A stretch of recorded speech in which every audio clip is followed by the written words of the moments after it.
ನಮೋ ತಸ್ಸ ಭಗವತು ಅರ್ಹತು ಸಮ್ಮಾ ಸಂಬುದ್ಧಸ್ಸ. ಬುದ್ಧ ಧಮ್ಮ ಸಂಘ ತ್ರಿರತ್ನಗಳಿಗೆ ನಮಿಸುತ್ತಾ,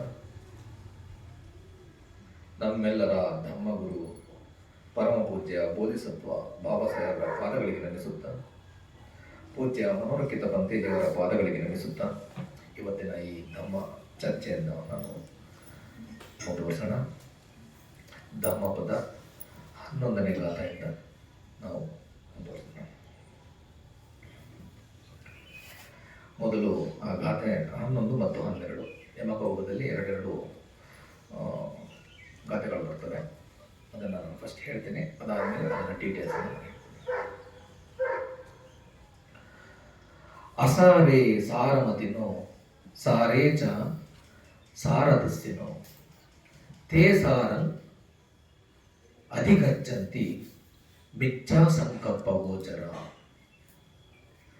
ಸಾರಂಚ ಸಾರಥೋ ಜ್ಞಾತ್ವ ಅಸಾರಂಚ ಅಸಾರಥೋ ತೇ ಸಾರಂ ಅಧಿಗಚ್ಚಂತಿ ಸಮ್ಮಾ ಸಂಕಲ್ಪ ಗೋಚರ. ಅಂದರೆ ಅಸಾರೆ ಸಾರಮತಿನೋ, ಆ ಸಾರೆ ಅಂದರೆ ಸಾರವಲ್ಲದ್ದು, ಯಾವುದರಲ್ಲಿ ಒಂದು ಒಂದು ಸಾರ ಅಂದರೆ ಒಂದು ತಾತ್ಪರ್ಯಗಳು ಇಲ್ಲವೋ ಅದನ್ನು ಸಾರಮತಿನೋ ಅಂದರೆ ಅದರಲ್ಲಿ ಸಾರ ಇದೆ ಅಂತ, ಸತ್ವ ಇದೆ ಅಂತಕ್ಕಂಥದ್ದನ್ನು ತಿಳ್ಕೊತೀವೋ. ಅದೇ ರೀತಿ ಸಾರೇ ಚ ಸಾರದಸ್ಸಿನೋ, ಯಾವುದರಲ್ಲಿ ಸಾರ ಇದೆಯೋ, ಸತ್ವ ಇದೆಯೋ, ಅದರಲ್ಲಿ ಸತ್ವ ಇಲ್ಲ ಅಂತಕ್ಕಂಥದ್ದನ್ನು ನಾವು ತಿಳ್ಕೊಳ್ತೀವೋ, ಅದು ನಿಜಕ್ಕೂ ನಮ್ಮ ತಪ್ಪು ಚಿಂತನೆ ಮತ್ತು ನಡತೆಯಿಂದಾಗಿ ಸಾರವಾದದ್ದನ್ನು ನಾವು ಸರಿಯಾಗಿ ತಿಳಿದುಕೊಳ್ಳೋದಕ್ಕೆ ಸಾಧ್ಯ ಇಲ್ಲ. ಅಂದರೆ ತೇ ಸಾರಂ ನಾಧಿಗಚ್ಚತಿ ಮಿಥ್ಯಾ ಸಂಕಲ್ಪ ಗೋಚರ. ಅಂದರೆ ಅದರಿಂದ ನಾವು ಮಿಥ್ಯ ಅಂದರೆ ಸರಿಯಲ್ಲದ ಸಂಕಲ್ಪ ಅಂದರೆ ದೃಢವಾದ ಸಂಕಲ್ಪ ಅಂತ ನಾವು ಹೇಳ್ತೀವಲ್ಲ, ಆ ಸಂಕಲ್ಪವನ್ನು, ತೀರ್ಮಾನವನ್ನು ನಾವು ತೆಗೆದುಕೊಳ್ಳಲಿಕ್ಕೆ ಆಗೋದಿಲ್ಲ. ಅಂದರೆ ತಪ್ಪು ತೀರ್ಮಾನಗಳನ್ನು ನಾವು ತೆಗೆದುಕೊಳ್ತೀವಿ ಅಂತ ಅಂದ್ಬಿಟ್ಟು ಭಗವಾನ್ ಬುದ್ಧರು ಹೇಳ್ತಾರೆ. ಅದೇ ರೀತಿ ಸಾರಂಚ ಸಾರಥೋ ಜ್ಞಾತ್ವ, ಯಾರು ಸಾರವಾದದ್ದನ್ನು ಸಾರ ಅಂತ ಅಂದ್ಬಿಟ್ಟು ತಿಳ್ಕೊಳ್ತಾರೆ, ಅಂದರೆ ಸತ್ವ ಇರ್ತಕ್ಕಂಥದ್ದನ್ನು ಸತ್ವ ಉಳ್ಳದ್ದು ಅಂತ ಅಂದ್ಬಿಟ್ಟು ತಿಳ್ಕೊಳ್ತಾರೋ. ಅಸಾರಂಚ ಅಸಾರಥೋ ಅಂದರೆ ಯಾವುದು ಅಸಾರವಾದದ್ದು, ಸತ್ವವಲ್ಲದನ್ನು ಸತ್ವವಲ್ಲದ್ದು ಅಂತ ಅಂದ್ಬಿಟ್ಟು ಕರೆಕ್ಟಾಗಿ ಅದು ಸತ್ಯಕ್ಕನುಸಾರವಾಗಿ ತಿಳ್ಕೊಳ್ತಾರೋ. ತೇ ಸಾರಂ ಅಧಿಗಚ್ಚಂತಿ ಸಮ್ಮಾ ಸಂಕಲ್ಪ ಗೋಚರು, ಯಾರು ಈ ಥರ ಅರ್ಥ ಮಾಡ್ಕೊಳ್ತಾರೋ ಅವರಿಗೆ ಸರಿಯಾದ ಸಮ್ಮಾ ಸಂಕಲ್ಪ, ಸರಿಯಾದ ದೃಢ ನಿರ್ಧಾರಗಳನ್ನು ಅವರು ತೆಗೆದುಕೊಳ್ಳು, ಸಾರವಾದದ್ದು ಎಂದು ತಿಳಿದುಕೊಂಡು ಅದನ್ನು ಪಾಲನೆಯನ್ನು ಮಾಡ್ತಾರೆ ಅಂತಕ್ಕಂಥದ್ದು ಇದರ ತಾತ್ಪರ್ಯ. ನಾವೆಲ್ಲ ಏನು ಮಾಡ್ತೀವಿ, ನಾವು ಸತ್ಯಕ್ಕನುಸಾರವಾಗಿ ನೋಡ್ತೀವ ಎಲ್ಲವನ್ನು ಕೂಡ ನಾವು ಸತ್ಯಕ್ಕನುಸಾರವಾಗಿ ನೋಡೋದಿಲ್ಲ. ನಾವೇನು ಮಾಡ್ತೀವಿ, ಫಸ್ಟು ಒಂದು ವಸ್ತುವನ್ನೇ ಆಗಲಿ ವಿಷಯವನ್ನು ಗ್ರಹಿಸಿದ್ರೆ, ವಸ್ತುಗಳನ್ನು ನೋಡಿದ್ರೆ ಅದು ಹೇಗಿದೆಯೋ ಹಾಗೆ ನೋಡೋದಿಲ್ಲ. ನಮ್ಮ ಅನುಭವಕ್ಕೆ, ನಮ್ಮ ಕಣ್ಣಿಗೆ, ನಮ್ಮ ಒಂದು ಮನಸ್ಸಿಗೆ ಯಾವ ರೀತಿ ನಿಲುಕುತ್ತೆ ಆ ಥರ ನಾವು ಅದನ್ನು ಗ್ರಹಿಸಲಿಕ್ಕೆ ಪ್ರಯತ್ನ ಪಡ್ತೀವಿ ಅಲ್ವಾ. ಆದರೆ ಸತ್ಯ ಬೇರೆನೇ ಇರ್ತದೆ, ಅದಕ್ಕೆ ನಾವು ಜಡ್ಜ್ಮೆಂಟ್ ಕೊಟ್ಕೊಡ್ತೀವಿ, ಆದರೆ ಸತ್ಯನೇ ಬೇರೆ ಇರ್ತದೆ. ಓಕೆ, ಈ ಒಂದು ಗಾಥೆಯನ್ನು ಭಗವಾನ್ ಬುದ್ಧರು ಯಾರಿಗೆ ಹೇಳಿದ್ರು, ಇದನ್ನು ನಾನು ಹೇಳಿದ್ದೆ ಮುಂಚೆ. ಸಾರಿಪುತ್ತ ಬಂತೇಜಿ ಮತ್ತು ಮೊಗ್ಗಲಾರ ಬಂತೇಜಿ ಅವರು ಹಿಸ್ಟ್ರಿ ಗೊತ್ತಲ್ವಾ, ಗೊತ್ತಾ? ನಾನೊಂದು ಶಾರ್ಟ್ ಆಗಿ ಹೇಳ್ತೀನಿ ನಾನು. ಓಕೆ, ಸಾರಿಪುತ್ತ ಬಂತೇಜಿ ಮತ್ತು ಮೊಗ್ಗಲಾರ ಬಂತೇಜಿ ಅವ್ರನ್ನ ಏನಂತೀವಿ, ಧಮ್ಮ ಸೇನಾನಿ ಅಂತ ಅಂದ್ಬಿಟ್ಟು ಹೇಳ್ತಾರೆ, ಅಗ್ರ ಸೇನಾನಿ ಅಂತ ಅಂದ್ಬಿಟ್ಟು. ಅವರು ಭಗವಾನ್ ಬುದ್ಧರ ಅಗ್ರ ಸಾವಕರು.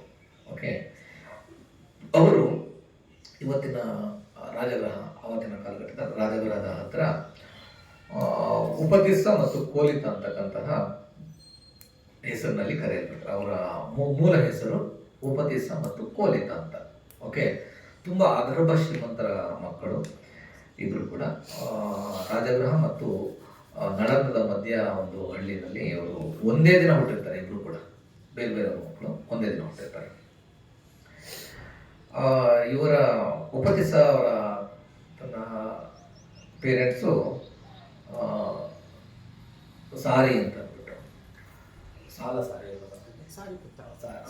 ಸಾರಿ ಮತ್ತೆ ಮೊಗ್ಗಲ ಕೋಲಿತ ಅವರ ತಂದೆಯ ಹೆಸರು ಮೊಗ್ಗಲಿ. ಹಾಗಾಗಿ ಅವ್ರಿಗೆ ನೆಕ್ಸ್ಟ್ ಭಗವಾನ್ ಬುದ್ಧರು ಅವರನ್ನ ಸಾರಿಪುತ್ತ ಮತ್ತು ಮೊಗ್ಗಲಾನ ಅಂತಕ್ಕಂತಹ ನಾಮಕರಣವನ್ನು ಮಾಡ್ತಾರೆ ಅವರಿಗೆ. ಓಕೆ, ಈ ಉಪದೇಶ ಮತ್ತು ಕೋಲಿತ ಆಗರ್ಭಷ್ಟಿ ಮತ್ತು ಮಕ್ಕಳು ಅವರು ಎಲ್ಲವನ್ನು ಕೂಡ ಅನುಭವಿಸಿರ್ತಾರೆ, ಆದರೆ ಸತ್ಯದ ಅರಿವಾಗಿರೋದಿಲ್ಲ.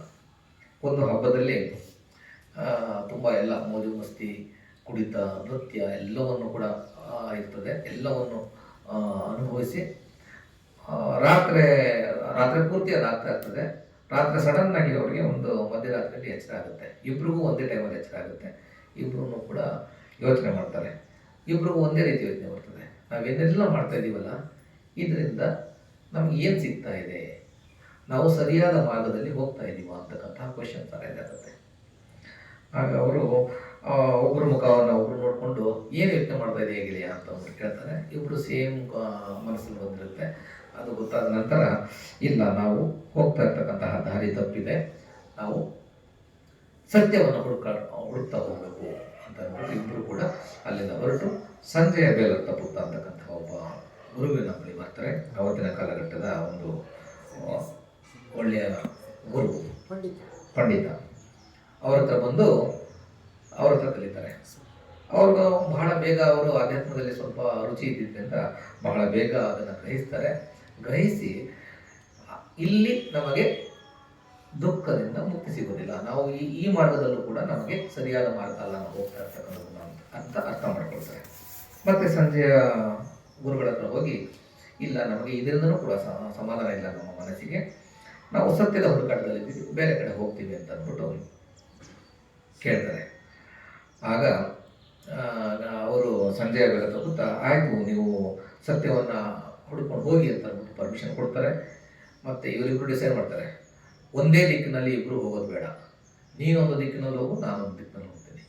ಎಲ್ಲಿ ನಮಗೆ ಸತ್ಯ ಸಿಗ್ತದೆ, ಸತ್ಯ ಸಿಕ್ಕಿದ ನಂತರ ಒಬ್ಬರು ಭೇಟಿಯಾಗಿ ಅದನ್ನು ಹಂಚ್ಕೋಬೇಕು ಅಂತಕ್ಕಂಥ ಒಂದು ಅಗ್ರಿಮೆಂಟ್ ಮಾಡಿಕೊಂಡು ಇಬ್ಬರು ಬೇರೆ ಬೇರೆ ದಿಕ್ಕಲ್ಲಿ ಹೋಗ್ತಾರೆ. ಆಗ ಈ ಸಾರಿಪುತ್ತ ಬಂತೇಜಿಯವರು ಒಮ್ಮೆ ಈ ಅಸಜ್ಜಿ ಬಂತೇಜಿಯವರು ಬೆಳಗಿನ ಜಾವ ಚೀವರ ಧರಿಸ್ಕೊಂಡು ಪಿಂಡಪಾತಕ್ಕೆ ಹೋಗ್ತಾ ಇರ್ತಾರೆ. ಅದನ್ನು ಗಮನಿಸ್ತಾರೆ, ರಾಜಗೃಹದಲ್ಲಿ ವೀಕ್ಷಣೆ ಮಾಡ್ತಾ ಇರ್ತಾರೆ. ಅದನ್ನು ನೋಡಿದ ತಕ್ಷಣ ಅವರಿಗೆ, ಆ ಬಂತೇಜಿಯನ್ನು ನೋಡಿದ ತಕ್ಷಣ ತುಂಬ ಶ್ರದ್ಧೆ ಬರುತ್ತೆ. ಅವರ ಮುಖದಲ್ಲಿದ್ದಂತಹ ಶಾಂತ ಭಾವವನ್ನು ನೋಡಿ, ಅವ್ರು ನಡೀತಾ ಇರ್ತಕ್ಕಂತಹ ಹಿಂದೆ ಮುಂದೆ ಎಡಕ್ಕೆ ಬಲಕ್ಕೆ ಎಚ್ಚರಿಕೆಯಿಂದ ನಡೀತಾ ಇರ್ತಾರವರು. ಅದನ್ನು ನೋಡಿದ ತಕ್ಷಣ ಅವರಿಗೆ ತುಂಬ ಅವರ ಮೇಲೆ ಶ್ರದ್ಧೆ ಬರ್ತದೆ. ಓ, ಇವರಲ್ಲಿ ಏನೋ ಒಂದು ಸತ್ಯವನ್ನು ಕಂಡುಹಿಡ್ಕೊಂಡಿದ್ದಾರೆ ಇವರು ಅಂತ ಹೇಳ್ಬಿಟ್ಟು. ಆದರೆ ಅವರು ಪಿಂಡಪಾತಕ್ಕೆ ಹೋಗ್ತಾ ಇರೋದ್ರಿಂದ ಅವ್ರಿಗೆ ಡಿಸ್ಟರ್ಬ್ ಮಾಡೋದಿಲ್ಲ. ಅವ್ರು ಹಿಂದಿಂದೇನೆ ಹೋಗ್ತಾರೆ. ಅವರು ಪಿಂಡಪಾತ ಅಂದರೆ ಆಹಾರದಾನ ಸ್ವೀಕಾರಕ್ಕೆ ಹೋಗಿರ್ತಾರೆ. ಆಹಾರದಾನ ಸ್ವೀಕರಿಸಿದ ನಂತರ ಒಂದು ಮರದ ಕೆಳಗಡೆ ಬಂದು ಕುಳಿತುಕೊಳ್ಬೇಕಾದ್ರೆ ಅವರಿಗೆ ಆಸನವನ್ನು ಸಿದ್ಧಪಡಿಸಿ ಅವರಿಗೆ ಪಿಂಡಪಾತ ಆದ ತಕ್ಷಣ ಅವರಿಗೆ ನೀರನ್ನೆಲ್ಲ ಕೊಟ್ಟು ಅವ್ರನ್ನ ಸೇವೆ ಮಾಡಿ ಪಿಂಡಪಾತ್ರೆಯನ್ನು ತೊಳೆದು ಅದಾದಮೇಲೆ ಅವರು ಕೊಟ್ಟು ಆಮೇಲೆ ನಮಸ್ಕಾರ ಮಾಡಿ ಅವರಿಗೆ ಕೇಳ್ತಾರೆ. ಆಗ ಅವರು ಯಾರೋ ಸಾರಿಪುತ್ತ ಬಂತೇಜಿಯವರು ಇವ್ರನ್ನ ಬಂತೆ ಅಂತ ರೀತಿಯಲ್ಲಿ, ಯಾಕೆಂದರೆ ಕರೆಯಲಿಕ್ಕೆ ಗೊತ್ತಿರೋದಿಲ್ಲ. ಆಗ ಅವರು ಮಿತ್ರನೇ, ಶಾರೀರಿಕ ರೂಪ, ನಿಮ್ಮ ಶಾರೀರಿಕ ರೂಪ ತುಂಬ ಶಾಂತವಾಗಿದೆ, ನಿಮ್ಮ ಮೈ ಬಣ್ಣ ಶುಭ್ರವಾಗಿ ಹೊಳೆಯುತ್ತಿದೆ, ನೀವು ತುಂಬ ಆನಂದದಿಂದ, ನಿಮ್ಮ ಮನಸ್ಸು ಮೃದುಲವಾಗಿದೆ, ನೀವು ಯಾರ ಸಾನ್ನಿಧ್ಯದಲ್ಲಿ ಗೃಹತ್ಯಾಗವನ್ನು ಮಾಡಿದ್ದೀರಿ ಮತ್ತು ಯಾರು ನಿಮ್ಮ ಗುರು, ನೀವು ಏನು ಉಪದೇಶವನ್ನು ನೀವು ಹೇಳ್ತೀರಿ ಅಂತ ಅಂದ್ಬಿಟ್ಟು ಕೇಳ್ತಾರೆ. ಆಗ ಸಜ್ಜಿ ಎಲ್ಲವನ್ನು ಅವರು ಅರ್ಹಂತರಾಗಿರ್ತಾರೆ, ಎಲ್ಲ ಗೊತ್ತಿದ್ರೂ ಕೂಡ ಮಿತ್ರನೇ, ನಾನು ಇತ್ತೀಚೆಗಷ್ಟೇ ಈ ಧರ್ಮಕ್ಕೆ ಬಂದಿರ್ತಕ್ಕಂಥವನು, ನನ್ನ ಗುರು ಭಗವಾನ್ ಬುದ್ಧರು, ಅವರಿಂದ ನಾನು ಸನ್ಯಾಸತ್ವವನ್ನು ಬಿಕ್ಕು ಆಗಿದ್ದೇನೆ, ತನಗೆ ತ್ಯಾಗ ಮಾಡಿದ್ದೇನೆ, ಬೋಧಿಯನ್ನು ಪಡೆದು ಅವರು ಬುದ್ಧರಾಗಿದ್ದಾರೆ. ಹಾಗಾಗಿ ನಾನು ಇತ್ತೀಚೆಗಷ್ಟೇ ಧಮ್ಮಕ್ಕೆ ಬಂದಿದ್ದೇನೆ ಅಂತ ಹೇಳ್ತಾರೆ. ಆಗ ಸಾರಿಪುತ್ತ ಭಂತೇಜಿ ತುಂಬ ಖುಷಿಯಾಗಿ ಬುದ್ಧ ಅಂತ ಹೆಸರು ಕೇಳ್ತಾರೆ. ಬುದ್ಧರ ಉದಯ ಈ ದೇಶದಲ್ಲಿ ಆಗಿದೆ ಅಂತ ಅಂದ್ಬಿಟ್ಟು ತುಂಬ ಖುಷಿ ಆಗ್ತಾರೆ. ನಿಮ್ಮ ಗುರುಗಳು ಏನು ಉಪದೇಶವನ್ನು ಮಾಡ್ತಾರೆ ಅಂತಕ್ಕಂಥದ್ದನ್ನು ತಿಳಿಸಿ ನನಗೆ ಅಂತ ಅಂದ್ಬಿಟ್ಟು ರಿಕ್ವೆಸ್ಟ್ ಮಾಡ್ತಾರೆ. ಆಗ ಅಸ್ಸಜಿ ಭಂತೇಜಿಯವರು, ನಾನು ಎಲ್ಲ ಗೊತ್ತಿದ್ರು ಕೂಡ ನನಗೆ ಎಲ್ಲವೂ ಗೊತ್ತಿಲ್ಲ, ನಾನು ಸ್ವಲ್ಪ ಅಷ್ಟೇ ಧಮ್ಮವನ್ನು ನಾನು ನಿಮಗೆ ಹೇಳ್ಬೋದು ಅಂತ ಅಂದ್ಬಿಟ್ಟು ನನ್ನ ಗುರುವಿನ ಹತ್ತಿರ ನಿಮಗೆ ಕಂಪ್ಲೀಟ್ ಧಮ್ಮ ಸಿಗುತ್ತೆ ಅಂತ ಅಂದ್ಬಿಟ್ಟು ಹೇಳ್ತಾರೆ. ಆಗ ಸ್ವಲ್ಪವನ್ನೇ ಹೇಳಿ, ನಾನು ತುಂಬ ಕಾತರನಾಗಿದ್ದೇನೆ ತಿಳ್ಕೊಳ್ಳಿಕ್ಕೆ ಅಂತ ಅಂದ್ಬಿಟ್ಟು ಸಾರಿಪುತ್ತ ಭಂತೇಜಿಯವರು ಕೇಳ್ತಾರೆ. ಆಗ ಅಸ್ಸಜಿ ಭಂತೇಜಿಯವರು ಧಮ್ಮವನ್ನು ಸಂಕ್ಷಿಪ್ತವಾಗಿ ಹೇಳ್ತಾರೆ. ಏನಂತ ಹೇಳ್ತಾರೆ? ಏ ಧಮ್ಮ ಹೇತುಭವ ತೇ ಸಂಹೇತು ತಥಾಗತೋ ಆಹ ತೇ ಸಂಚ ಯೋ ನಿರೋಧೋ ಏವಂ ವಾದಿ ಮಹಾಸಮನು. ಅಂದರೆ ಏ ಧಮ್ಮ ಹೇತು ಪ್ರಭವ ಅಂದರೆ ಜಗತ್ತಿನಲ್ಲಿ ಏನೆಲ್ಲ ಪ್ರತಿಯೊಂದು ಧಮ್ಮ ಅಂದರೆ ಸತ್ಯಗಳು, ಸೃಷ್ಟಿಗಳ ಉತ್ಪತ್ತಿ ಆಗ್ತದೋ ಅವೆಲ್ಲವೂ ಕೂಡ ಹೇತು ಅಂದರೆ ಕಾರಣಗಳಿಂದ ಮಾತ್ರ ಉತ್ಪತ್ತಿ ಆಗ್ತದೆ. ಓಕೆ, ತೇ ಸಂಹೇತು ತಥಾಗತೋ, ಈ ಕಾರಣಗಳನ್ನ ತಥಾಗತರು ನನ್ನ ಗುರುಗಳು ಅದನ್ನ ಕಾರಣವನ್ನ ಕಂಡುಹಿಡಿದಿದ್ದಾರೆ. ಓಕೆ, ತೇ ಸಂಚ ಯೋ ನಿರೋಧೋ, ಕೇವಲ ಕಾರಣಗಳನ್ನು ಕಂಡುಹಿಡಿದಷ್ಟೇ ಅಲ್ಲ, ಅದರ ನಿರೋಧವನ್ನ, ಅದನ್ನ ಯಾವ ತರ ಪರಿಹಾರ ಮಾಡಬೇಕು ಅಂತಕ್ಕಂಥದ್ದನ್ನು ಕೂಡ ಕಂಡುಹಿಡಿತಾರೆ. ಏವಂ ವಾದಿ ಮಹಾಸಮನು, ಅದನ್ನ ನಿರೋಧ ಮಾಡಲಿಕ್ಕೆ ಒಂದು ಮಾರ್ಗವನ್ನು ಕೂಡ ನಮಗೆ ತಿಳಿಸಿಕೊಟ್ಟಿದ್ದಾರೆ ಅಂತಂದ್ಬಿಟ್ಟು 4 ಸಾಲಿನಲ್ಲಿ ಧಮ್ಮವನ್ನು ಸಾರಿಪುತ್ತ ಭಂತೇಜಿ ಅವರಿಗೆ ಹೇಳ್ತಾರೆ. ಅದನ್ನು ಕೇಳ್ತಾ ಇದ್ದ ಹಾಗೆ ಅವರು ಸೋತಾಪನ್ನರಾಗ್ತಾರೆ. ಸೋತಾಪನ್ನಾಗಿ ನಮಸ್ಕಾರ ಮಾಡಿ ಅವ್ರಿಗೆ ತುಂಬ ಖುಷಿ ಆಗ್ತದೆ. ನಿಮ್ಮ ಗುರುಗಳು ಈಗ ಎಲ್ಲಿ ಸಿಗ್ತಾರೆ, ನಾನು ಅವ್ರನ್ನ ಭೇಟಿ ಮಾಡಬೇಕು ಅಂತ ಅಂದ್ಬಿಟ್ಟು ಕೇಳ್ತಾರೆ. ಆಗ ಅವರು ವೇಳುವನದ ಸಂಗಾರಾಮದಲ್ಲಿ ನನ್ನ ಗುರುಗಳಿದ್ದಾರೆ, ಅಲ್ಲಿ ನೀನು ಹೋಗಿ ಹೆಚ್ಚು ಧಮ್ಮವನ್ನು ಕಲಿಬೋದು ಅಂತ ಅಂದ್ಬಿಟ್ಟು ಅಸ್ಸಜಿ ಭಂತೇಜಿ ಅವರು ಹೇಳ್ತಾರೆ. ಆಗ ಫಸ್ಟ್ ಮಾಡಿದ ಕೆಲಸ ಏನು, ಸಾರಿಪುತ್ತ ಭಂತೇಜಿಯವರು ಧಮ್ಮ ಸಿಕ್ಕ ತಕ್ಷಣ ಮೊಗ್ಗಲಾನ ಭಂತೇಜಿಯವರನ್ನ ಹುಡ್ಕೊಂಡು ಹೋಗ್ತಾರೆ. ಅಂದರೆ ಕೋಲಿತ, ಅಲ್ಲಿವರೆಗೂ ಅವರು ಉಪದೇಶ ಮತ್ತು ಮೊಗ್ಗಲಾನವರು ಹೆಸರು ಕೋಲಿತರನ್ನ ಹುಡ್ಕೊಂಡು ಹೋಗ್ತಾರೆ. ಅವರು ಸಿಕ್ಕಿದಾಗ ಅವರು ದೂರದಿಂದನೇ ಅವರ ಸ್ನೇಹಿತ ಬರ್ತಾ ಇರೋದನ್ನ ನೋಡಿ, ಅವನಲ್ಲಿರ್ತಕ್ಕಂತಹ ಶಾಂತ ಸ್ವಭಾವ, ಮುಖದಲ್ಲಿರ್ತಕ್ಕಂತಹ ಹಾವಭಾವಗಳನ್ನ ನೋಡಿ ಮೊಗ್ಗಲಾನವ್ರಿಗೂ ತುಂಬ ಖುಷಿ ಆಗ್ತದೆ. ಅವರು ಬರ್ತಾ ಇದ್ದಂಗೆ ಕೇಳ್ತಾರೆ, ಮಿತ್ರ, ಏನು ನೀನು ಇಷ್ಟೊಂದು ಪ್ರಶಾಂತವಾಗಿದೆ ನಿನ್ನ ಮನಸ್ಸು, ನಿನಗೆ ಸತ್ಯದ ಅರಿವಾಯ್ತಾ ಅಂತ ಅಂದ್ಬಿಟ್ಟು. ಆಗ ಉಪದೇಶ ಅವರು ಹೇಳ್ತಾರೆ, ಹೌದು, ನನಗೆ ಸತ್ಯದ ಅರಿವಾಗಿದೆ. ಈ ಲೋಕದಲ್ಲಿ ಬುದ್ಧರ ಉದಯ ಆಗಿದೆ. ಅವರಿಂದ ಅವರ ಶಿಷ್ಯರಾದಂತಹ ಅಸ್ಸಜಿಯವರು ನನಗೆ ಧಮ್ಮವನ್ನು ಹೇಳಿದ್ದಾರೆ ಅಂತ ಅಂದ್ಬಿಟ್ಟು ಸೇಮ್ ಧಮ್ಮವನ್ನು ರಿಪೀಟ್ ಮಾಡ್ತಾರೆ. ಏ ಧಮ್ಮ ಹೇತುಪಭವ ತೇ ಸಂಹೇತು ತಥಾಗತೋ ಅಹಂ ತೇ ಸಂಚಯೋ ನಿರೋಧೋ ಏವಂ ವಾದಿ ಮಹಾಸಮನೋ. ಮತ್ತೆ ಇದನ್ನ ಕೇಳಿದ ತಕ್ಷಣ ಏನಾಗ್ತದೆ, ಮೊಗ್ಗಲನ ಭಂತೇಜಿಯವರು ಕೂಡ ಸೋತಾಪನ್ನರಾಗುತ್ತಾರೆ. ಸೋತಾಪನ್ನ ಅಂತಂದ್ರೆ ಸ್ಟ್ರೀಮ್ ಲೈನ್ ಎಂಟರ್ ಆಗೋದು. ಬೋಧಿಯಲ್ಲಿ 4 ಹಂತಗಳಿದ್ದಾವೆ. ಇದು ಸೋತಾಪನ್ನ ಅಂತಕ್ಕಂಥದ್ದು ಮೊದಲ ಹಂತ.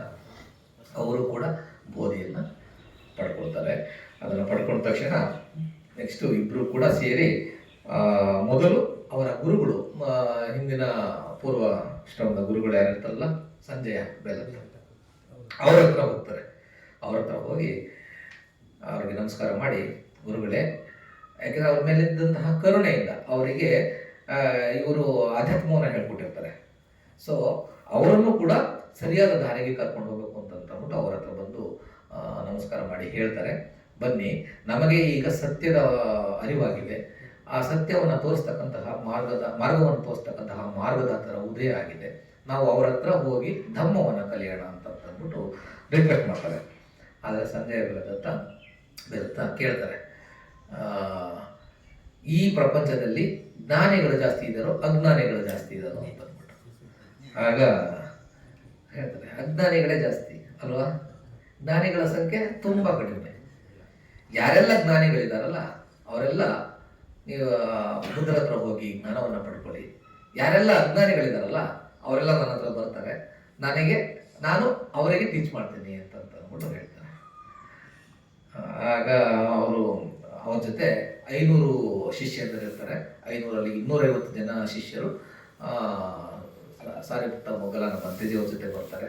ಅವರು ಬುದ್ಧರಲ್ಲಿಗೆ ಬಂದು ಧರ್ಮಕ್ಕೆ ಸಂಘಕ್ಕೆ ಸೇರ್ಪಡೆ ಆಗ್ತಾರೆ.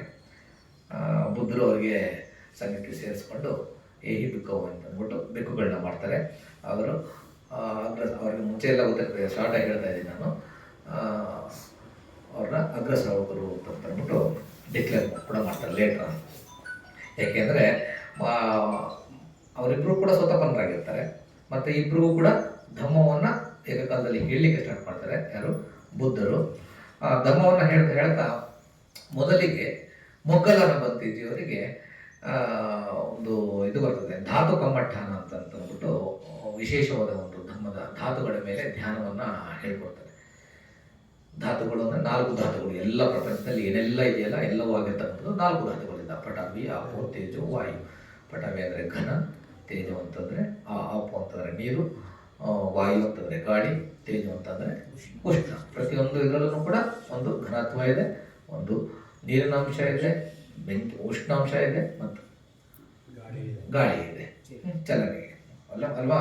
ಇದರ ಮೇಲೆ ಧರ್ಮದ ಉಪದೇಶವನ್ನು ಕೊಡ್ತಾರೆ.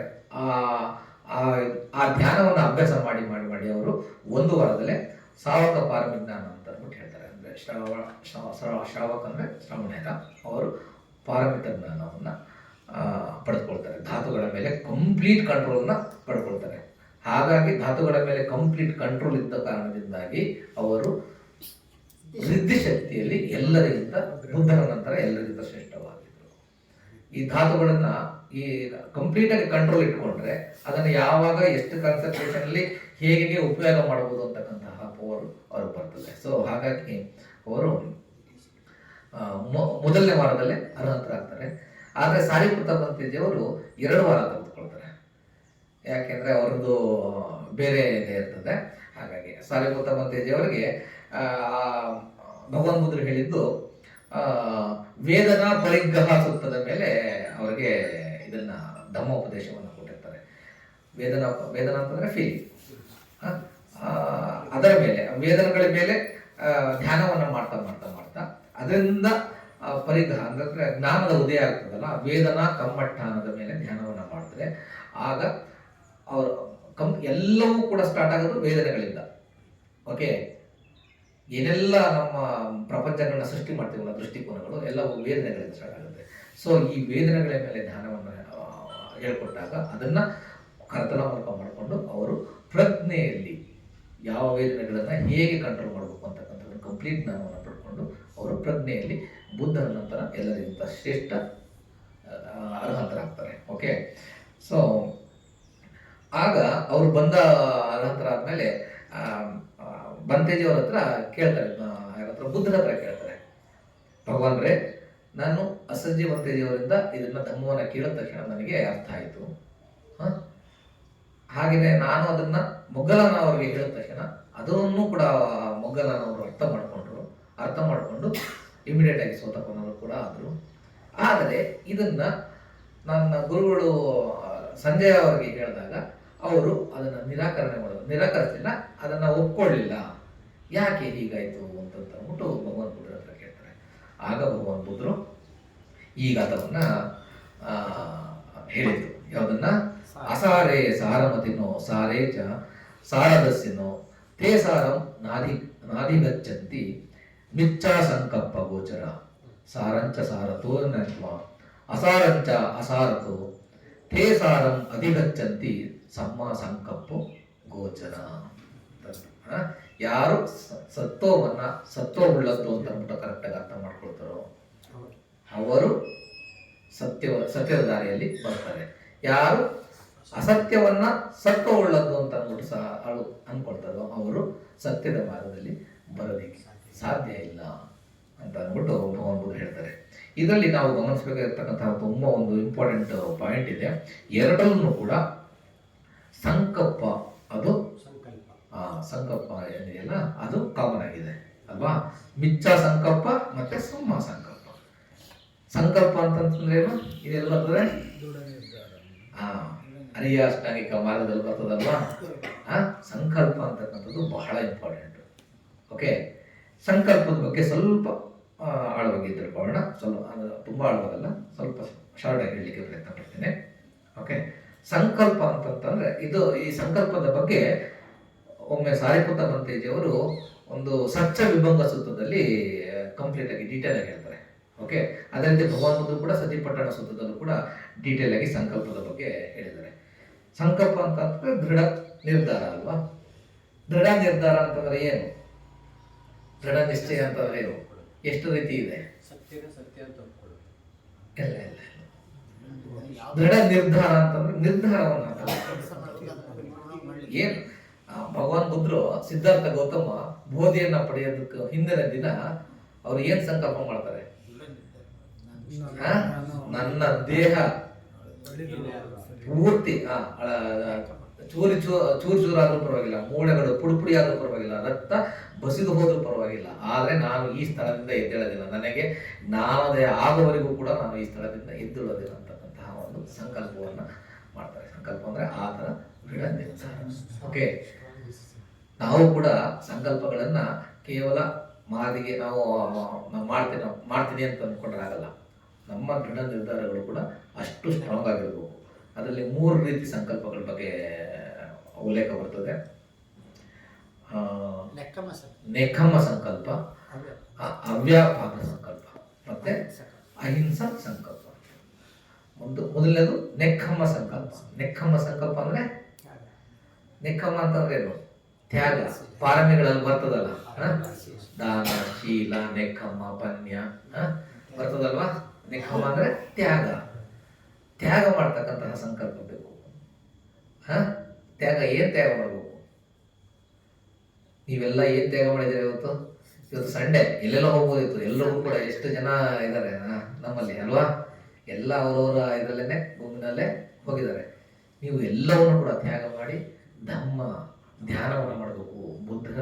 ಬುದ್ಧರ ಬೋಧನೆಗಳನ್ನು ನಾವು ತಿಳ್ಕೊಳ್ಬೇಕು ಅಂತಕ್ಕಂತಹ ಒಂದು ದೃಢವಾದ ಸಂಕಲ್ಪದ ಮೇಲೆ ನೀವು ಅದು ಎಲ್ಲವನ್ನು ಕೂಡ ನಿಮ್ಮ ಒಂದು ಬೇರೆ ಬೇರೆ ಇದನ್ನ ತ್ಯಾಗ ಮಾಡಿ ನಿಮ್ಮ ಸಮಯವನ್ನ ಇದಕ್ಕೆ ಅಂತ ಮೀಸಲಾಗಿಟ್ಟಿದ್ದೀರಲ್ವಾ, ಅದು ನೆಖಮ್ಮ. ಅದೇ ರೀತಿ ಈಗ ಬಂತೆಜಿಗಳು ಗೃಹ ತ್ಯಾಗವನ್ನು ಮಾಡಿ ಬಟ್ಟೆಗಳನ್ನ ಹಾಕೊಳ್ತಾರಲ್ಲ, ಅದೆಂತದೆ ದೊಡ್ಡ ತ್ಯಾಗ ಅಲ್ವಾ. ಸಿದ್ಧಾರ್ಥ ಗೌತಮ ಮಹಾವಿನಿಷ್ಕ್ರಮಣ ಅಂದ್ರೆ ಅಂತಹ ಒಂದು ಅರಮನೆಯನ್ನ ತ್ಯಾಗ ಮಾಡಿ ಹೊರಟೋದ್ರು ಅವರು. ನನಗೆ ಬೇಡ ಅಂತ ಅಂದ್ಬಿಟ್ಟು ಈ ರೀತಿ ಇವೆಲ್ಲ ತ್ಯಾಗಗಳಿದಾವಲ್ಲ, ಇವೆಲ್ಲ ಲೌಕಿಕ ತ್ಯಾಗಗಳು. ಓಕೆ, ಅವನ್ನಷ್ಟಕ್ಕೆ ನಿಲ್ಲಿಸಬಾರ್ದು ನಾವು. ಅದನ್ನ ಇನ್ನೂ ಹೆಚ್ಚು ಹೆಚ್ಚು ಹೆಚ್ಚು ಬೆಳೆಸ್ತಾ ಹೋಗ್ಬೇಕು ಆ ತ್ಯಾಗವನ್ನ. ಅದಕ್ಕೆ ಭಗವಾನ್ ಬುದ್ಧರು ಯಾವಾಗಲೂ ಹೇಳ್ತಕ್ಕಂಥದ್ದು ದಾನ, ಶೀಲ ಮತ್ತೆ ಪಣ್ಯ. ಮೊದಲನೇದೇ ದಾನ. ದಾನವನ್ನ ಯಾಕೆ ಮಾಡ್ತೀವಿ ನಾವು? ದಾನ ಮಾಡ್ತಕ್ಕಂತಹ ಇದೇನು? ಮೊದಲನೇದೇನು? ಅದು ಕೊಡ್ತಾ ಇದ್ದೀನೇನು? ಕೊಡ್ತಾ ಇರ್ತಕ್ಕಂತಹ ಅದೊಂದು ಸೈನ್ ಏನು? ಅದನ್ನ ತ್ಯಾಗವನ್ನು ಮಾಡತಕ್ಕಂಥದ್ದು. ನಮ್ಮ ಧಮ್ಮದ ಒಂದು ಬೆಳವಣಿಗೆ ಸ್ಟಾರ್ಟ್ ಆಗದೆ ಈ ದಾನದಿಂದ ಸ್ಟಾರ್ಟ್ ಮಾಡ್ತಾರೆ. ಓಕೆ, ಆಗಷ್ಟೇ ನಮ್ಮಲ್ಲಿ ಎಲ್ಲವನ್ನು ಕೂಡ ಲೆಟ್ ಇಟ್ ಗೋ ಅಂತಕ್ಕಂಥದ್ದನ್ನ ಬರ್ತಾ ಹೋಗ್ತದೆ. ಓಕೆ, ಯಾವುದನ್ನು ಹಿಡಿದಿಟ್ಕೊಳ್ಳಿಕ್ಕೆ ಆಗೋದಿಲ್ಲ ಅಲ್ವಾ. ಲೆಟ್ ಗೋ ಇದು ಬರಬೇಕು ಅಂದ್ರೆ ನಾವು ಸಂಕಲ್ಪವನ್ನು ಮಾಡಬೇಕು, ತ್ಯಾಗದ ಸಂಕಲ್ಪವನ್ನು ಮಾಡಬೇಕು, ದಾನವನ್ನ ಅಭ್ಯಾಸ ಮಾಡಬೇಕು. ಅದೇ ರೀತಿ ಶೀಲ ಪಾಲನೆಯಲ್ಲಿ ಎಷ್ಟೆಲ್ಲ ತ್ಯಾಗವನ್ನು ಮಾಡ್ತೀವಿ ಪಂಚಶೀಲಗಳಲ್ಲಿ. ಪಂಚಶೀಲ ಫಾಲೋ ಮಾಡಬೇಕು ಅಂತ ಅಷ್ಟು ಈಸಿ ಅಲ್ಲ ಅಲ್ವಾ. ಈಸಿನ ಒಂದು ದಿನ ನೀವು ಪಂಚಶೀಲವನ್ನ ಕಂಪ್ಲೀಟ್ ಆಗಿ ಕಾಯ, ವಾಚ, ಮನಸ್ಸ ನೀವು ಅದನ್ನ ಫಾಲೋ ಮಾಡಿದ್ರೆ 100 ಜನ್ಮಗಳಿಗಿಂತ ಹೆಚ್ಚು ಶ್ರೇಷ್ಠವಾದ ಪುಣ್ಯ ನಿಮಗೆ ಲಭಿಸುತ್ತೆ. 100 ಜನ್ಮಗಳಿಗಿಂತ ಹೆಚ್ಚು ಶ್ರೇಷ್ಠವಾದ ಪುಣ್ಯ ಒಂದು ದಿನ ಶೀಲ ಫಾಲೋ ಮಾಡೋದ್ರಲ್ಲಿ ಸಿಗುತ್ತೆ. ಓಕೆ, ಒಂದು ದಿನ ಶೀಲ ಫಾಲೋ ಮಾಡಿದ್ರೆ ಅಷ್ಟು ನಾವು ಬೋಧಿಗೆ ಹತ್ರ ಆಗ್ತೀವಿ. ಅದು ಅಂತ್ಯದ ತ್ಯಾಗ ಅಲ್ಲ.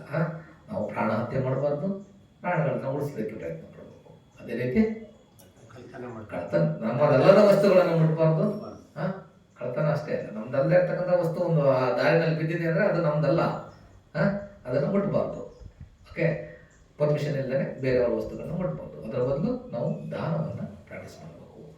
ನಾವು ವ್ಯಭಿಚಾರವನ್ನು ಮಾಡಬಾರ್ದು, ನೈತಿಕ ಕೌಟುಂಬಿಕ ಜೀವನವನ್ನು ಅನ್ಯೋನ್ಯವಾಗಿ ನಡೆಸಬೇಕು.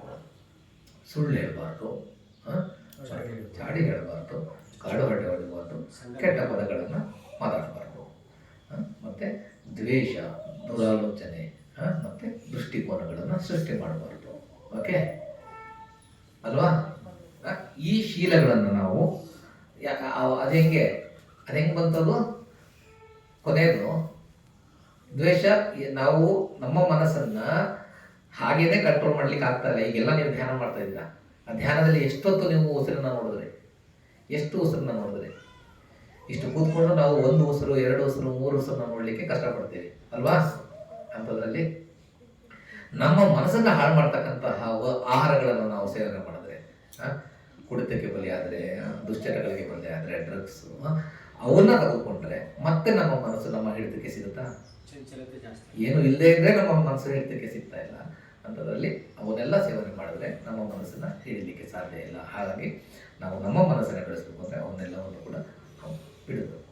ಓಕೆ, ಈ ಶೀಲವನ್ನು ನಾವು ಫಾಲೋ ಮಾಡಬೇಕು. ದಾನ ಶೀಲವನ್ನು ಫಾಲೋ ಮಾಡಿ ನಾವು ಅದರಲ್ಲಿ ನಾವು ಸಂಕಲ್ಪ ಮಾಡಬೇಕು. ಕೇವಲ ಶೀಲವನ್ನು ಫಾಲೋ ಮಾಡ್ಕೊಂಡು ಹೋಗೋದಷ್ಟೇ ಅದರಿಂದ ಪುಣ್ಯ ಇದೆ. ಆದರೆ ಸಂಕಲ್ಪ, ದೃಢವಾದ ಸಂಕಲ್ಪ ಮಾಡಿದ್ರೆ ಅದನ್ನ ಏನು ಸಂಕಲ್ಪ? ನಾನು ಈ ಶೀಲವನ್ನು ಫಾಲೋ ಮಾಡ್ತಕ್ಕಂಥದ್ದು ನನ್ನ ನಿರ್ಮಾಣಕ್ಕೆ ಕಾರಣವಾಗಬೇಕು ಅಂತಕ್ಕಂತಹ ಒಂದು ಸಂಕಲ್ಪವನ್ನು ನಾವು ಮಾಡಿದ್ರೆ ಅದು ಏನು ಮಾಡುತ್ತೆ? ಅಧಿಶೀಲ ಆಗುತ್ತೆ. ಅದು ನಾರ್ಮಲ್ ಶೀಲ, ಅದು ಆ ಥರ ದೃಢವಾದ ಸಂಕಲ್ಪವನ್ನು ಮಾಡಿದಾಗ ಅದು ಅಧಿಶೀಲ ಆಗುತ್ತೆ. ಅದನ್ನು ಫಾಲೋ ಮಾಡಿದಾಗ ಅದು ನಮಗೆ ನಿರ್ಮಾಣಕ್ಕೆ ಕಾರಣ ಆಗುತ್ತೆ, ಎಲ್ಲ ದುಃಖಗಳಿಂದ ಮುಕ್ತರಾಗಲಿಕ್ಕೆ ಕಾರಣ ಆಗುತ್ತೆ. ಓಕೆ, ಈ ರೀತಿ ನಾವು ಸಂಕಲ್ಪವನ್ನು ಮಾಡಬೇಕು. ಓಕೆ, ನೆಕ್ಕಮ್ಮ ಸಂಕಲ್ಪ. ಮತ್ತು ಅಭ್ಯಾಪದ ಅಂದರೆ, ವ್ಯಾಪದ ಅಂತಂದ್ರೆ ಏನು? ದ್ವೇಷ. ಅಭ್ಯಾಪದ ಅಂದರೆ ಮೈತ್ರಿ, ಮನಸ್ಸಿನಿಂದ ಮೈತ್ರಿಯನ್ನು ಕೊಡ್ತಕ್ಕಂಥದ್ದನ್ನು ಅಭ್ಯಾಸ ಮಾಡಬೇಕು. ದ್ವೇಷವನ್ನು ತ್ಯಾಗ ಮಾಡಬೇಕು. ನಾವು ಹೌದು, ಅದು ಆ ಸಂಕಲ್ಪವನ್ನು ಮಾಡಬೇಕು. ಅದೇ ರೀತಿ ಅಹಿಂಸಾ ಸಂಕಲ್ಪ. ಅಹಿಂಸಾ ಸಂಕಲ್ಪ ಅಂದರೆ ಯಾರಿಗೂ ಕೂಡ ಹಿಂಸೆಯನ್ನು, ಯಾವ ಜೀವಿಗಳಿಗೂ ಕೂಡ ತೊಂದರೆಯನ್ನು ಕೊಡಲ್ಲ ಅಂತಕ್ಕಂತಹ ಸಂಕಲ್ಪವನ್ನು ನಾವು ಮಾಡಬೇಕು. ಓಕೆ, ಇವೆರಡು ಧಮ್ಮಪದದ ಗಾದೆಗಳ ಒಡಾರ್ಥ ಇದು ಆಗ್ತಿಲ್ಲಿ. ನಾವು ಸೂಪರ್ಫಿಷಿಯಲ್ ಆಗಿ ನೋಡ್ಕೊಬಿಡ್ತೀವಿ, ಇಷ್ಟನ್ನೇ ಓದ್ಕೊಂಡ್ರೆ ಸಾಕಾಗಲ್ಲ. ಓದು ಫಸ್ಟ್ ಇನಿಷಿಯಲಿ ಓದಬೇಕು, ಪ್ರತಿಯೊಂದನ್ನು ಓದಿ. ಧಮ್ಮಪದ ಎಲ್ಲದನ್ನು ಇದೆ, ಪುಸ್ತಕ ಇದೆ ನಿಮ್ಮ ಹತ್ರ. ಇದನ್ನು ಪ್ರತಿಯೊಂದನ್ನು ಓದಬೇಕು. ದಿನಕ್ಕೆ 1 ಗಾದೆ 2 ಗಾದೆಯನ್ನು ಓದಿ ಅದನ್ನು ಸ್ವಲ್ಪ ಆಳವಾಗಿ ಅರ್ಥ ಮಾಡ್ಕೊಳ್ಳಿಕ್ಕೆ ಪ್ರಯತ್ನ ಪಡಿ. ಓಕೆನಾ? ಮತ್ತೆ ಇವಾಗ 2 ಓದಿದ್ವಿ, ಇನ್ನೂ ಒಂದು 4 ಫಾಸ್ಟಾಗಿ ಹೇಳ್ತೀನಿ ನಾನು, ಯಾಕೆಂದರೆ ಅದು ಡೀಟೇಲಾಗಿ ಹೋದರೆ ಸ್ವಲ್ಪ ಸಮಯ ಆಗ್ಬೋದು.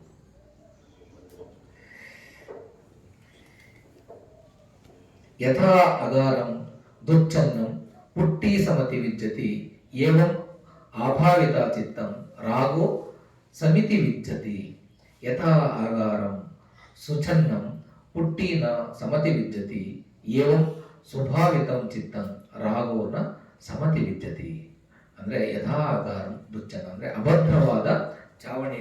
ನಮ್ಮ ಮನೆ, ನೀವೆಲ್ಲ ಮನೆ ಕಟ್ಕೊಂಡಿದ್ದೀರಲ್ವಾ, ಮನೆಯ ಚಾವಣಿ ಇದೆಯಲ್ಲ, ತುಂಬ ಸ್ಟ್ರಾಂಗ್ ಆಗಿ ಮಾಡ್ಕೊಂಡಿರ್ತೀರ ಅಲ್ವಾ? ಸ್ಟ್ರಾಂಗ್ ಆಗಿಲ್ಲ ಅಂತಂದ್ರೆ ಏನಾಗುತ್ತೆ?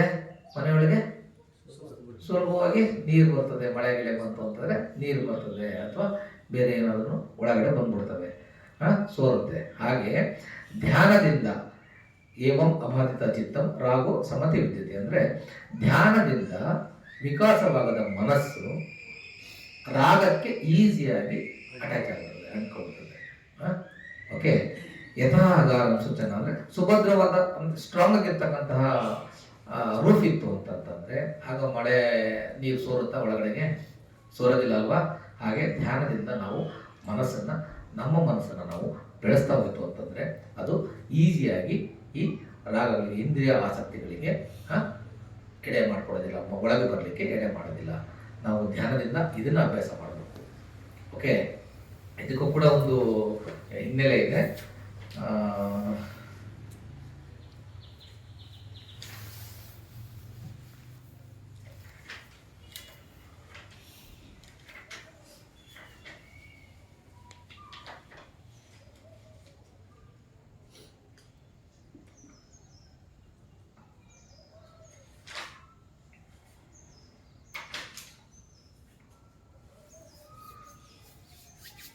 ಹಾಂ, ನಂದ ಅವರ ಸ್ಟೋರಿ ಗೊತ್ತಿರಬೇಕಲ್ಲ. ನಂದ ರಾಜ್ಕುಮಾರ ನನ್ನ ಬುದ್ಧರ ಕಸಿನ್ ಬ್ರದರ್. ಅವ್ರಿಗೆ ಪಟ್ಟಾಭಿಷೇಕ ಮಾಡಿ ಮದುವೆ ಮಾಡಬೇಕು ಅಂತ ಮದುವೆ ನಿಶ್ಚಯ ಆಗಿರ್ತದೆ. ಕಪಿಲ ವಸ್ತುವಿಗೆ ಮೊದಲ ಭೇಟಿ ಕೊಟ್ಟಿರ್ತಾರೆ ಭಗವಾನ್ ಬುದ್ಧರು. ಆವಾಗ ಇವರು ಶುದ್ಧದನ ಆಹ್ವಾನ ಮಾಡಿರ್ತಾರೆ ಊಟಕ್ಕೆ, ಪಿಂಡಪಾತ ಮಾಡಿ ಹೋಗ್ಬೇಕಾದ್ರೆ ನಂದ ಅವರು ಅವರ ಒಂದು ಪಿಂಡಪಾತವನ್ನು ಇಸ್ಕೊಂಡು ತೊಳ್ಕೊಂಡು ಬಂದು ಕೊಡೋದಕ್ಕೆ ಹೋಗ್ತಾ ಇರ್ತಾರೆ. ಆದರೆ ಅವರು ತಗೊಳ್ಳೋದಿಲ್ಲ. ಯಾರು? ಭಗವಾನ್ ಬುದ್ಧರು. ಅವರು ಮುಂದೆ ನಡ್ಕೊಂಡು ಹೋಗ್ತಾ ಇರ್ತಾರೆ. ಇವರು ಕೇಳೋವಷ್ಟು ಧೈರ್ಯ ಇರಲ್ಲ, ತಗೊಳ್ಳಿ ಅಂತ ಅಂದ್ಬಿಟ್ಟು ಅವ್ರ ಹಿಂದೆನೇ ಹೋಗ್ತಾರೆ. ಅವರು ಹಿಂದೆನೇ ಹೋಗಿ ಅವರು ನಿಗ್ರಹದಲ್ಲಿ ಉಳ್ಕೊಳ್ತಾರೆ. ಅಲ್ಲಿ ಉಳ್ಕೊಂಡಾಗ ಅಲ್ಲಿ ಹೋಗ್ಬೇಕಾದ್ರೆ ದಾರಿ ಮಧ್ಯದಲ್ಲಿ ಜನಪದ ಕಲ್ಯಾಣಿ ಅಂದರೆ ಇವತ್ತಿನ ಮಿಸ್ ಯೂನಿವರ್ಸ್ ಅಂತ ಹೇಳ್ತೀವಲ್ಲ, ಅವತ್ತು ಆ ಥರ ಟೈಟ್ಲ್ ಕೊಡ್ತಾ ಇದ್ರು ತುಂಬ ಸುಂದರವಾದ ಹೆಣ್ಮಕ್ಳಿಗೆ. ಅವ್ರನ್ನ ಜನಪದ ಕಲ್ಯಾಣಿ. ಒಬ್ಬ ರಾಜಕುಮಾರಿ ಯಾರು ಮದುವೆ ನಿಶ್ಚಯ ಆಗಿತ್ತಲ್ಲ, ಅವಳು ಕಿಟಕಿಯಿಂದ ನೋಡಿ ಸನ್ನೆ ಮಾಡಿರ್ತಾರೆ, ನಂದ ನೀನು ವಾಪಸ್ ಬರ್ತೀಯಲ್ವಾ ಅಂತ ಅಂದ್ಬಿಟ್ಟು. ಬರ್ತೀನಿ ಅಂದ್ಬಿಟ್ಟು ನಂದ. ಇವರು ಹೋಗ್ತಾರೆ. ಹೋಗಿ ಸಂಗ್ರಾಮದಲ್ಲಿ ಇದನ್ನು ಕೊಡಬೇಕಾದ್ರೆ ಪಿಂಡಪಾತವನ್ನು ಅಲ್ಲಿ ಹೋಗ್ಬಿಟ್ಟು ಕೊಡೋದಕ್ಕೆ ಹೋಗ್ತಾರೆ. ಆಗ ಭಗವಾನ್ ಬುದ್ಧ ನಂದನ ನೋಡ್ಬಿಟ್ಟು, ನಂದ ನೀನು ಯಾಕೆ ಬೆಕ್ಕು ಆಗಬಾರ್ದು ಅಂತಂದ್ಬಿಟ್ಟು ಕೇಳಿರ್ತಾರೆ. ಅವ್ರಿಗೆ ಇಲ್ಲ ಅನ್ನೋದಕ್ಕೆ ಆಗೋದಿಲ್ಲ. ಯಾರಿಗೆ? ನಂದನಿಗೆ. ಯಾಕೆಂದ್ರೆ ಅಣ್ಣ ಮತ್ತೆ ಭಗವಾನ್ರು ಬುದ್ಧರಾಗಿದ್ದಾರೆ, ರಿಜೆಕ್ಟ್ ಮಾಡೋದಕ್ಕೆ ಆಗೋದಿಲ್ಲ. ಸೊ ಅವನು ಆಗ್ತೀನಿ ಅಂತಂದ್ಬಿಟ್ಟು ಒಪ್ಕೊಂಡ್ಬಿಡ್ತಾನೆ. ಒಳ್ಳೆದ ಮನಸ್ಸಲ್ಲಿ ಒಪ್ಕೊಳ್ತಾನೆ. ಮತ್ತೆ ಮೆಡಿಟೇಷನ್ ಹೇಳ್ಕೊಡಿ ಅಂತ ಅಂದ್ಬಿಟ್ಟು ಸಾರಿತ ಪದ್ಧತಿಗೆ ಹೇಳ್ತಾರೆ. ಇವಾಗ ಧ್ಯಾನವನ್ನು ಹೇಳ್ಕೊಡ್ತಾರೆ. ಎಲ್ಲಿ ಧ್ಯಾನ ಆಗಬೇಕು? ಧ್ಯಾನ ಕೂತ್ಕೊಂಡ್ರೆ ನನ್ನ ಕಣ್ಣು ಮುಂದೆ ಯಾರು ಬರ್ತಾರೆ? ಜನಪದ ಕಲೆಯಿಂದಲೇ ಬರ್ತಾ ಇರ್ತಾರೆ ಧ್ಯಾನ ಕೂತ್ಕೊಂಡ್ರೆ. ಸೊ ಒಂದು ಸ್ವಲ್ಪ ದಿನ ಆಗುತ್ತೆ. ಸ್ವಲ್ಪ ದಿನ ಆದಮೇಲೆ ಬಹಳ ಪ್ರಯತ್ನ ಪಡ್ತಾರೆ. ಅವ್ರಿಗೆ ಅದನ್ನು ಕೂಡ ಕಷ್ಟ ಆಗುತ್ತೆ. ಆಗ ಭಗವಾನ್ ಬುದ್ಧರ ಹತ್ರ ಬಂದು ಹೇಳೇ ಬಿಡ್ತಾರೆ, ಭಗವಾನ್ರೆ ನನ್ನಿಂದ ಇದು ಆಗ್ತಾ ಇಲ್ಲ, ಧ್ಯಾನವನ್ನು ಮಾಡಲಿಕ್ಕೆ ಸಾಧ್ಯ ಆಗ್ತಾ ಇಲ್ಲ ಅಂತಂದ್ಬಿಟ್ಟು ಹೇಳ್ತಾರೆ. ಯಾಕಪ್ಪ ಏನಾಯಿತು ಅಂತ ಅಂದ್ಬಿಟ್ಟು ಕೇಳ್ತಾರೆ ಯಾರೋ ಬುದ್ಧರು. ಆವಾಗ ನನಗೆ ಹೀಗೆ ನನ್ನ ಮದುವೆ ನಿಶ್ಚಯ ಆಗಿತ್ತು, ನಾನು ಕಣ್ಣು ಮುಚ್ಚಿದ್ರೆ ನನ್ನ ಕಣ್ಣು ಮುಂದೆ ಜನಪದ ಕಲ್ಯಾಣನೇ ಬರ್ತಾರೆ, ನನಗೆ ಆಗಲ್ಲ ಧ್ಯಾನ ಮಾಡೋದಕ್ಕೆ ಅಂತ ಅಂದ್ಬಿಟ್ಟು ಹೇಳ್ತಾರೆ. ನಾನು ಹೊರಟೋಗ್ಬಿಡ್ತೀನಿ, ಜೀವ ತೆಗೆದು ನಾನು ವಾಪಸ್ ಹೊರಟೋಗ್ತೀನಿ ಅಂತ ಅಂದ್ಬಿಟ್ಟು. ಹೌದಾ, ಸರಿ. ಜನಪದ ಕಲ್ಯಾಣಿ ಅಷ್ಟೊಂದು ಸುಂದರವಾಗಿದ್ದಾರಾ? ಹೌದು, ಸುಂದರವಾಗಿದ್ದಾರೆ ಭಗವಂತ. ಸರಿ, ಹಾಗಿದ್ರೆ ಬಾಯಿಲಿ ನಿನ್ನ ಜೊತೆ ಅಂತ ಅಂದ್ಬಿಟ್ಟು ಅವರ ರೀತಿ ಶಕ್ತಿಯಿಂದ ಹಿಮಾಲಯ ಪರ್ವತ ಹತ್ರ ಕರ್ಕೊಂಡು ಹೋಗ್ತಾರೆ. ಅಲ್ಲಿ ಒಂದು ಅರೆಬೆರೆ ಬೆಂದಿರ್ತಕ್ಕಂತಹ ಒಂದು ಕೋತಿ ಇರ್ತದೆ. ಕೋತಿನ ತೋರಿಸ್ತಾರೆ. ಈ ಕೋತಿ ನೋಡಿ ಹೆಂಗಿದೆ ಅಂತ ನೋಡ್ಬಿಟ್ಟು, ಅಯ್ಯೋ ನೋಡ್ಲಿಕ್ಕೆ ಆಗಲ್ಲ ಮತ್ತೆ ಭಗವಾನ್ರೆ, ಅದು ಅರ್ಧಂಬರ್ಧ ಬೆಂದೋಗಿದೆ, ನೋಡ್ಲಿಕ್ಕೆ ಬಹಳ ಅಸಹ್ಯ ಆಗ್ತಾ ಇದೆ ಅಂತ ಅಂದ್ಬಿಟ್ಟು ಹಾಗೇನೆ ಮತ್ತೆ ಮೇಲೆ ಕರ್ಕೊಂಡು ಹೋಗ್ತಾರೆ. ಮೇಲೆ ಕರ್ಕೊಂಡೋಗಿ ರೀತಿಶಕ್ತಿಯಿಂದ ದೇವತೆಗಳ ಒಂದು ಅಂದರೆ ಡೇಟಿಸ್ ಥರ ಒಂದು ಇದನ್ನು ತೋರಿಸ್ತಾರೆ. ಎಲ್ಲಿ? ತಾವತಿನ್ಸದಲ್ಲಿ ತೋರಿಸಿದಾಗ ಅದನ್ನು ನೋಡಿದಾಗ ಇವ್ರು ಹೇಗಿದ್ದಾರೆ ಅಂತ ಹೇಳ್ತಾರೆ. ಅದ್ಭುತವಾಗಿದ್ದಾರೆ ಇವರು, ನಾವು ವರ್ಣನೆ ಮಾಡ್ಲಿಕ್ಕೆ ಆಗೋದಿಲ್ಲ ಅಂತಂದು ಹೇಳ್ತಾರೆ. ನಿನ್ನ ಜನಪದ ಕಲ್ಯಾಣಿ ಚೆನ್ನಾಗಿದ್ದಾಳೋ ಇವ್ರು ಚೆನ್ನಾಗಿದ್ದಾರೋ ಅಂತ ಕೇಳ್ತಾರೆ. ಆಗ ನನ್ನ ಹೇಳ್ತಾನೆ, ಜನಪದ ಕಲ್ಯಾಣಿನ ಅವಳು ಅಲ್ಲಿ ಬಿದ್ದಿತ್ತಲ್ಲ, ಅರೆಬೆರೆ ಬೆಂದು ಮಂಗ ಬಿದ್ದಿತ್ತಲ್ಲ, ಆ ಥರ ಇದ್ದಾಳೆ. ಇವಳ ಮುಂದೆ ಅವಳು ಏನೇನೂ ಇಲ್ಲ, ಆ ಥರ ಇದ್ದಾಳೆ ಅಂತ ಅಂದ್ಬಿಟ್ಟು, ನಿನಗೆ ಹಾಗಾದ್ರೆ ಇವರು ಈ ದೇವತೆಗಳು ಬೇಕಾ ನಿನಗೆ ಅಂತ ಹೇಳ್ತಾರೆ. ಹೌದು ಭಗವಾನ್ ಅಂತ ಅಂದ್ಬಿಟ್ಟು ಹೇಳ್ತಾರೆ. ಆಗ ಹಾಗಾದ್ರೆ ನಾನು ಹೇಳ್ಕೊಟ್ಟಾಗ ನೀನು ಮಾಡಿದ್ರೆ ಈ ದೇವತೆಗಳು ನಿನಗೆ ಸಿಗ್ತಾರೆ, ನಾನು ನಿನಗೆ ಅದಕ್ಕೆ ಅಶ್ಯೂರೆನ್ಸ್ ಕೊಡ್ತೀನಿ ಅಂತ ಹೇಳ್ತಾರೆ. ಆಗ ಧ್ಯಾನವನ್ನು ಹೇಳ್ಕೊಡ್ತಾರೆ. ನೀನು ಇದನ್ನು ಈ ಥರ ಮಾಡು, ಆಗ ನಿನಗೆ ಅವ್ರು ಸಿಗ್ತಾರೆ ಅಂತ ಅಂದ್ಬಿಟ್ಟು ಅದನ್ನು ಅಭ್ಯಾಸ ಮಾಡಲಿಕ್ಕೆ ಸ್ಟಾರ್ಟ್ ಮಾಡ್ತಾರೆ. ಅಭ್ಯಾಸ ಮಾಡೋಕ್ಕೆ ಸ್ಟಾರ್ಟ್ ಮಾಡಿದ ಒಂದು ವಾರಕ್ಕೆ ಅವರು ಕೂಡ ಅರ್ಹಂತರಾಗ್ತಾರೆ. ಅರ್ಹಂತರಾದ್ಮೇಲೆ ಭಗವಾನ್ ಬುದ್ಧರು ಪ್ರಾಮಿಸ್ನ ಬ್ರೇಕ್ ಮಾಡಬೇಕಲ್ಲ, ಅದಾದಮೇಲೆ ಭಗವಾನ್ ಬುದ್ಧರ ಹತ್ರ ಬಂದು ಅವರು ಅರ್ಹಂತರಾದ್ಮೇಲೆ ಎಲ್ಲದರಿಂದ ಮುಕ್ತರಾಗಿರ್ತಾರಲ್ಲ, ಅದನ್ನು ಭಗವಾನ್ ಬುದ್ಧರ ಹತ್ರ ನಿಮ್ಮ ಇದನ್ನು ವಾಪಸ್ ತೆಗೆದುಕೊಳ್ತೀನಿ ನಾ ಆ ಪ್ರಾಮಿಸ್ನ ಅಂತ ಅಂದ್ಬಿಟ್ಟು ಭಗವಾನ್ ಬುದ್ಧರ ಹತ್ರ ಬಂದ್ಬಿಟ್ಟು ನಂದ ಅವರು ರಿಕ್ವೆಸ್ಟ್ ಮಾಡ್ಕೊತಾರೆ. ಸೊ ಮನಸ್ಸು ಯಾವಾಗ ಪಕ್ವವಾಗಿರೋದು ಆಗ ಎಲ್ಲ ರಾಗಗಳು ನಮ್ಮ ಮನಸ್ಸಿನ ಒಳಗೆ ಬರಲಿಕ್ಕೆ ಸ್ಟಾರ್ಟ್ ಆಗ್ತದೆ. ಓಕೆ, ಯಾವಾಗ ರಾಗಗಳನ್ನ ನಮ್ಮ ಮನಸ್ಸಿನ ಒಳಗಡೆ ಬಿಟ್ಕೊಳ್ತೀವೋ ನಮ್ಮ ಮನಸ್ಸು ವಿಕಾಸ ಆಗಲಿಕ್ಕೆ ಸಾಧ್ಯ ಇಲ್ಲ. ಅದನ್ನು ಅಬ್ಸರ್ವ್ ಮಾಡಬೇಕು, we should let it go. Okay, observe ಮಾಡಬೇಕು, we should let it go. Just witness ಮಾಡಬೇಕು ನಾವು ಅದನ್ನು ಅಷ್ಟೇ. ನಾವು ಅದನ್ನು ಯಾವಾಗ ಅಂಟ್ಕೊಳ್ತೀವೋ, ಅದರಲ್ಲಿ ದೃಷ್ಟಿಕೋನಗಳನ್ನು ಸೃಷ್ಟಿ ಮಾಡ್ತೀವೋ, ಆಗ ನಮ್ಮ ಮನಸ್ಸನ್ನು ಬೆಳೆಸಲಿಕ್ಕೆ ಸಾಧ್ಯ ಇಲ್ಲ. ಓಕೆ, ಅದು ಒಂದು. ಇನ್ನೊಂದೆರಡು ಇದ್ದಾವೆ ನಾನು, ಯಾಕೆಂದರೆ ಇದೊಂದು ಯಮಕ ಒಗ್ಗನ ಒಂದು ಮುಗಿಸವ ಅಂತ ಅಂದ್ಕೊಂಡಿದ್ದೆ. ನೆಕ್ಸ್ಟ್ ಕ್ಲಾಸಲ್ಲಿ ಹೇಳೋದ ಅಥವಾ ನೆಕ್ಸ್ಟ್ ಹೇಳೋಗ್ಬಿಡಿ, ಟೈಮ್ ಆಗಿದೆ, ಸಮಯ ಆಗಿದೆ ಅಂತ ಆಗ್ಬಿಟ್ಟಿದೆ.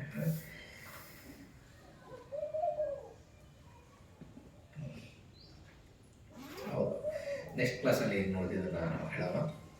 ಓಕೆ, ಹಾಗಾಗಿ ನಮ್ಮ ಮನಸ್ಸನ್ನು ಬೆಳೆಸಲಿಕ್ಕೆ ಭಗವಾನ್ ಬುದ್ಧರ ಪ್ರತಿಯೊಂದು ಘಾತಗಳು ಕೂಡ ನೀವು ಎಲ್ಲಿಂದನಾದರೂ ಸ್ಟಾರ್ಟ್ ಮಾಡಿ, ರಿಪೀಟ್ ಆಗಿ ಏನಾದ್ರು ಸ್ಟಾರ್ಟ್ ಮಾಡಿ, ಧಮ್ಮಪದದಿಂದನೂ ಸ್ಟಾರ್ಟ್ ಮಾಡಿ, ಎಲ್ಲಿಂದನೂ ಸ್ಟಾರ್ಟ್ ಮಾಡಿ, ಪ್ರತಿಯೊಂದು ಇದರಲ್ಲೂ ಕೂಡ ಒಂದಲ್ಲ ಒಂದು ರೀತಿಯ ಮೆಸೇಜಸ್ಸು ಸಿಕ್ಕೇ ಸಿಗುತ್ತೆ. ಓಕೆ, ಅದನ್ನು ನಾವು ಆಳವಾಗಿ ಅರ್ಥ ಮಾಡ್ಕೋಬೇಕು. ಕೇವಲ ಅರ್ಥ ಮಾಡ್ಕೊಳ್ಳೋದಲ್ಲ, ಅದನ್ನು ನಾವು ಅಭ್ಯಾಸ ಮಾಡಬೇಕು.